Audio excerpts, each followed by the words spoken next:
ঈদুল আজহার একদিন আগে শনিবার সন্ধ্যা থেকেই আনন্দে মেতে ওঠে নিউ ইয়র্কে বসবাসরত বাংলাদেশি মুসলিম কমিউনিটি। প্রবাসীদের কেনাকাটা, মেহেদি দেয়া, গান বাজনা সব মিলিয়ে ব্রোঙ্কসের বাংলা বাজার স্ট্রিট হয়ে ওঠে লোকে লোকারণ্য। ঈদের আগের রাত থেকেই উৎসবের আমেজ ছড়িয়ে পড়ে সবখানে। তাই চাঁদ রাত থেকেই বাংলা বাজার স্ট্রিটে নানা আয়োজনে ঈদ উৎসবে মেতে উঠতে দেখা যায় প্রবাসী বাংলাদেশি মুসলমানদের। এ সময় হাতে মেহেদি দেওয়ার ধুম পড়ে যায় নারী ও শিশুদের। টেবিল নিয়ে বসে নানা আলপনায় একে অন্যের হাত রাঙিয়ে দেন কিশোরী নারীরা।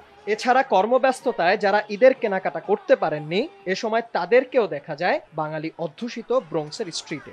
ঈদ উপলক্ষে বসা বিভিন্ন দোকান থেকে পরিবার নিয়ে পছন্দ মতো কেনাকাটা করতে আসেন অনেক বাঙালিরা।